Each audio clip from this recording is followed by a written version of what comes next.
कहते हैं जब मुसीबत आती है ना तो शुतुरमुर्ग क्या करता है, अपने सिर को रेत में छिपा लेता है और ये सोचता है कि मुसीबत चली गई, लेकिन ऐसा होता नहीं है। इस कंडीशन में वो न तो मुसीबत का सामना कर पाता है और जो बचने के थोड़े बहुत चांस रहते हैं ना वो भी वो खो देता है। भारत इस वक्त वो शुतुरमुर्ग नहीं बन रहा है। भारत का एक युद्धपोत पहुंचा है मलेशिया, और मलेशिया में जो ये युद्धपोत पहुंचा है ये चाइना के लिए एक बड़ा टेंशन है। चाइना को अब चाइना के ही भाषा में जवाब देना शुरू कर दिया है भारत ने। साउथ चाइना सी में क्या अब भारत बेधड़क होकर घुस रहा है? जियोपॉलिटिक्स में बहुत कुछ चल रहा है। हमेशा की तरह वर्ल्ड मिरर के इस एपिसोड में जानने को मिलेगा बहुत कुछ, इसलिए वीडियो को अंत तक जरूर देखें। भारत की विदेश नीति में कुछ भी यूं ही नहीं हो रहा है। स्क्रीन पर एक आर्टिकल देखिए। अब से कुछ दिन पहले डॉक्टर एस जयशंकर ने एक बयान दिया था और इस बयान में साउथ चाइना सी का नाम खुल्लम खुल्ला लिया था और यहाँ पर इन्होंने कहा था कि साउथ चाइना सी में जो चीजें हो रही है वो चिंता का कारण है,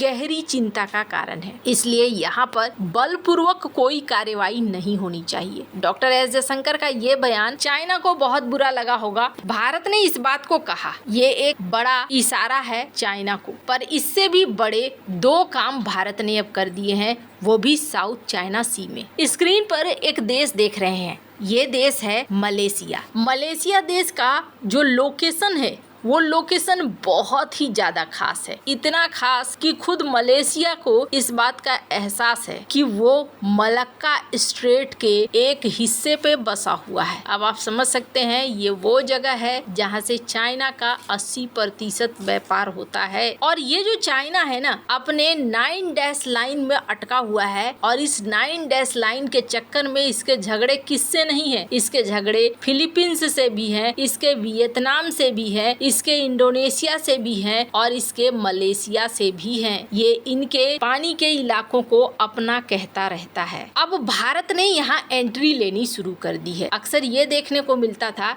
कि चाइना पहले क्या करता था, सिर्फ साउथ चाइना सी में ही रुका रहता था, तो भारत भी उधर जाता नहीं था। अब साउथ चाइना सी से निकलकर चाइना अब आने लगा है हिंद महासागर में, और न सिर्फ आने लगा है बल्कि बंगाल की खाड़ी में कई बार उसके रिसर्च वेसल्स को देखे जाने लगे हैं। मालदीव के साथ दोस्ती, श्रीलंका के साथ दोस्ती, पाकिस्तान के साथ दोस्ती, म्यांमार में कांड और बांग्लादेश के साथ दोस्ती, ये सब कुछ वो क्यों करने लगा है? भारत को घेरने के लिए करने लगा है और ये चीजें साफ दिखने लगी है। तो जब चाइना साउथ चाइना सी के मसले को छोड़कर भारत के हिंद महासागर क्षेत्र में आ रहा है तो भारत के लिए भी बनता है कि भारत भी अब उसके मामले में एंट्री लेना शुरू कर दे, और भारत ने यहाँ कहीं न कहीं एंट्री लेना शुरू भी कर दिया है। इसका सबसे बड़ा उदाहरण है फिलीपींस। फिलीपींस को भारत ने न सिर्फ ब्रह्मोस मिसाइलें दी हैं बल्कि फिलीपींस के साथ तो अब एक और बड़ा ऐलान कर दिया है भारत ने। मलेशिया और फिलीपींस दोनों में भारत का एक्शन चाइना को टेंशन देने वाली बात है। पहले बात करें फिलीपींस की तो सबसे बड़ी चीज ये है कि अगस्त के पहले सप्ताह में फिलीपींस के राष्ट्रपति फर्डिनेंड मार्कोस जूनियर भारत के दौरे पर आ रहे हैं और यहाँ 4 से 8 अगस्त तक भारत के राजकीय यात्रा पर रहेंगे। और इस बीच 3 और 4 अगस्त को भारत और फिलीपींस की नौसेना पहली बार जॉइंट समुद्री अभ्यास करेगी। ये अभ्यास फिलीपींस के ही तट पर दक्षिण चीन सागर के पास होगा। ये एक बहुत बड़ा संकेत है चाइना के लिए। सबसे पहली बात यह है कि फिलीपींस के साथ चाइना का विवाद हाल के दिनों में बहुत ज्यादा बढ़ा है, लेकिन ये देखने को मिला है कि फिलीपींस के साथ अमेरिका भी आया है और भारत ने भी एक शांति से, ऐसा नहीं है कि बहुत ज्यादा बवाल काट काट कर भारत फिलीपींस के साथ सहयोग की बात कर रहा है, लेकिन भारत अपने संकेत को दे रहा है कि हम फिलीपींस के साथ सहयोग कर रहे हैं। अब यहाँ पहली बार इस तरह का युद्धाभ्यास होने जा रहा है। इसके अलावे भारत ने क्या किया है, मलेशिया में सबसे बड़ा एक्शन लिया है और ये एक्शन बहुत ज्यादा जरूरी है। मलक्का स्ट्रेट की पूरी जानकारी होना मलेशिया के लिए भी बहुत जरूरी है और भारत के लिए भी बहुत जरूरी है। अब इसी क्रम में देखने को मिला है कि भारत ने अपने सर्वे वेसल्स, जिस तरीके से चाइना अपने सर्वे वेसल्स को भेजता है, अब भारत ने अपना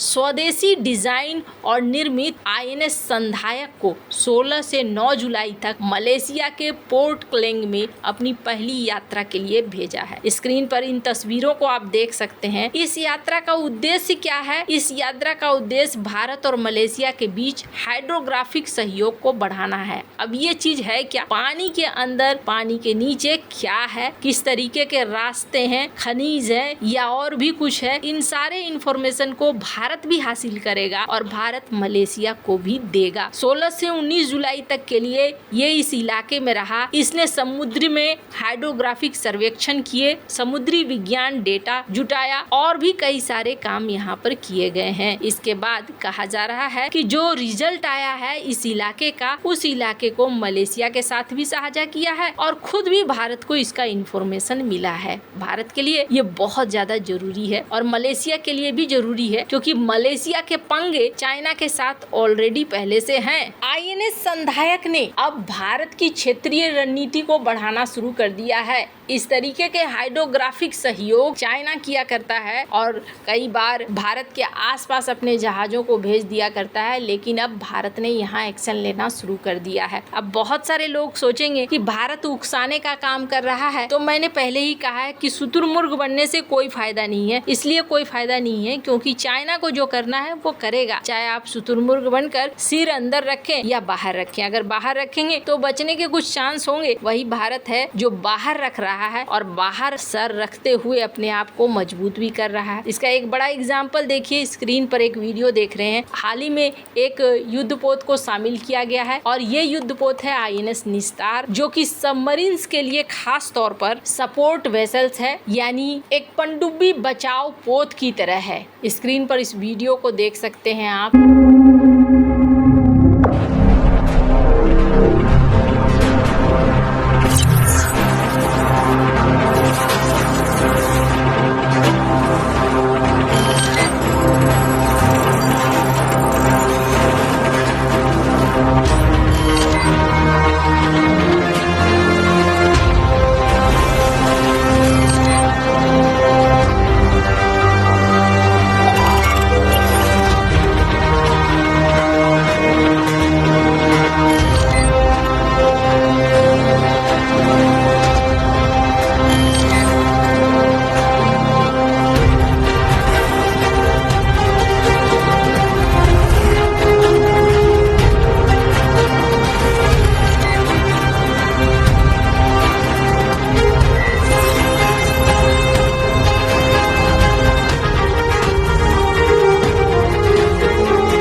जिसको भारत ने कमीशन किया है। 18 जुलाई 2025 को रक्षा मंत्री राजनाथ सिंह की उपस्थिति में इसे कमीशन किया गया है। इस तरीके के कई युद्धपोत अभी आने वाले महीनों में आने वाले हैं। भारत बहुत तेजी से अपने नेवी को विकसित कर रहा है। देर आए दुरुस्त आए वाली बात है, पर तेजी से भारत इस दिशा में बढ़ रहा है। वैसे आपको क्या लगता है, भारत को अपनी नेवी को और भी ज्यादा मजबूत करने की जरूरत है या नहीं? और दूसरी बड़ी चीज, समस्याओं का सामना करना सही है या फिर समस्याओं से भागना? कमेंट कर अपनी राय जरूर बताएं। जल्द मिलते हैं अगले वीडियो में नई खबर के साथ।